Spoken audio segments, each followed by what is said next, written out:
সামনেই যেহেতু new year, তাই নিউ ইয়ার উপলক্ষে একটা কেকের রেসিপি নিয়ে আমি চলে এসেছি। বাই দ্য ওয়ে, আমি আপনাদের Trisha and welcome to my channel Trisha tasty ট্রিটে। আর আজকে আমি বানাচ্ছি চোকো লাভা কেক। তাহলে চলুন শুরু করা যাক।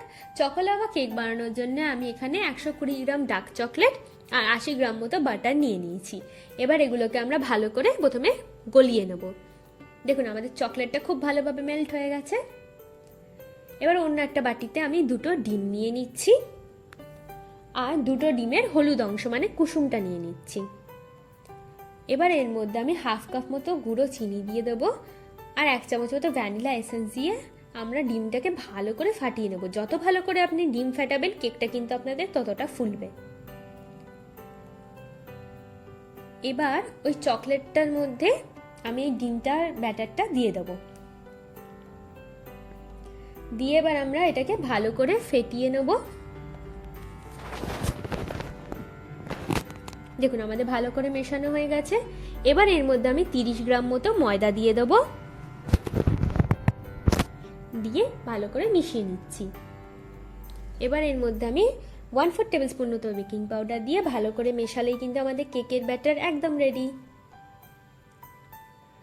আচ্ছা, আমি এখানে এরকম অ্যালুমিনিয়ামের বাটি নিয়ে নিয়েছি। এগুলো দোকানে বা অনলাইনে খুব সহজেই আপনারা পেয়ে যাবেন। এবার এর মধ্যে আমি একটু বাটার ব্রাশ করে নেব। আপনারা চাইলে এখানে তেলও ইউজ করতে পারেন। এবার এর মধ্যে একটু ময়দা দিয়ে ভালো করে ডাস্ট করে নেব। বেশি কিছুই না, ময়দাটা দিয়ে এইভাবে ঘুরিয়ে নিলেই কিন্তু হয়ে যাবে। কেকটা এর ফলে চিপকে যাবে না মোল্ডের মধ্যে। দেখুন এইভাবে আমি বাটিগুলোকে রেডি করে নিয়েছি। এবার আমি এর মধ্যে অল্প অল্প করে কেকের ব্যাটারটা দিয়ে দেবো।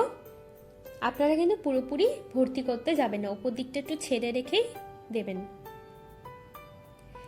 এবার এরকম একটা বোলের মধ্যে আমি কেকের বাটিগুলোকে বসিয়ে দিচ্ছি, দিয়ে 250 ডিগ্রি সেলসিয়াসে 10 মিনিটের জন্য বেক করে নেব। দেখুন এইভাবে একটু নাড়ালেই, ওপর দিকটা যদি হালকা করে নড়ে তাহলে বুঝবেন আপনাদের চকো লাভা কেক একদম রেডি। আমার ভিডিওটি যদি আপনাদের ভালো লেগে থাকে তাহলে একটু লাইক করবেন, প্রচুর শেয়ার করবেন, আর এরকম আরও ভিডিও পেতে আমার চ্যানেলটিকে সাবস্ক্রাইব করবেন। আর আমার এই চকো লাভা কেকের রেসিপি আপনাদের কেমন লাগলো আমাকে অবশ্যই জানাবেন। আর সকলকে জানাই হ্যাপি নিউ ইয়ার।